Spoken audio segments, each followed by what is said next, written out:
Nous, ce qu'on voyait beaucoup dans le contexte de Greybox, c'est que ce sur quoi on travaille, c'est rendre des ressources pédagogiques. L'exemple qu'on donne souvent, c'est les Wikipédia, les Moodle, les fameux cours en ligne, etc.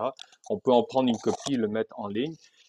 Naturellement, quand on a des ressources comme ça, on peut mesurer, on peut littéralement voir combien de temps les étudiants passent sur le cours, etc. Il y a beaucoup d'études très intéressantes sur Khan Academy où on voit, par exemple, les jeunes qui font à peu près à partir de 40%, 60% du cours de mathématiques, par exemple, qui font, on le voit que comparativement au groupe contrôle, ils vont réussir à peu près 1.4, donc ils vont, disons, s'en sortir qu'à 40% mieux, à 80% mieux.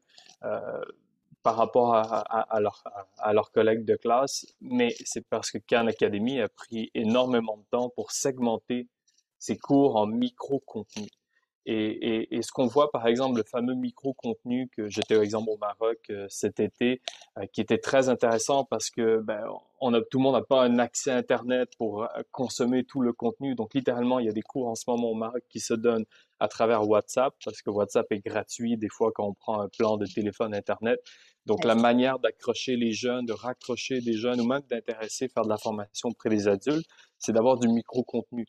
Qu'est-ce que je peux t'enseigner maintenant qui va t'enseigner quelque chose maintenant, pas dans une logique de dans 3 ans, tu auras peut-être un Ouais. apprentissage. Il faut que ça soit extrêmement rapide, comme ça, comme on gamifie pratiquement, on rend les expériences très très courtes.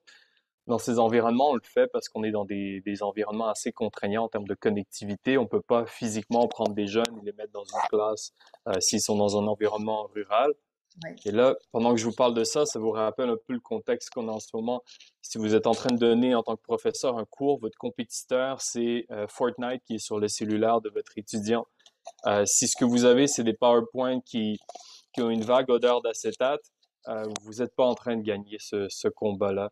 Et Mais, si vous êtes très, très mais bon, vous êtes en train de gagner ce combat-là. Est-ce que vous avez les ressources pour le partager à vos autres collègues? du Nous, coup, l'obsession qu'on a à Greybox, c'est de se dire, il y a du contenu hallucinant éducatif. Comment est-ce qu'on peut faire pour le déployer pour partout dans le monde, incluant malheureusement au Canada, à titre d'exemple, 50% du Canada n'a pas un accès Internet de base.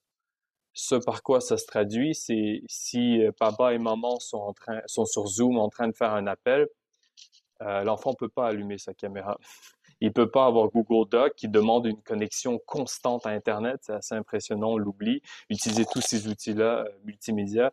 Il y a quelqu'un là-dedans qui généralement n'aura pas la bonne expérience. Et si c'est les parents qui ramènent de l'argent, l'éducation de l'enfant va souvent en prendre le coup. C'est comme ça. Donc, on est beaucoup dans ces enjeux-là en termes de sur le terrain, dans tes ouais. contraintes pas dans la ville où en théorie ça va bien, mais Ouais. sur le terrain, comment ça se passe.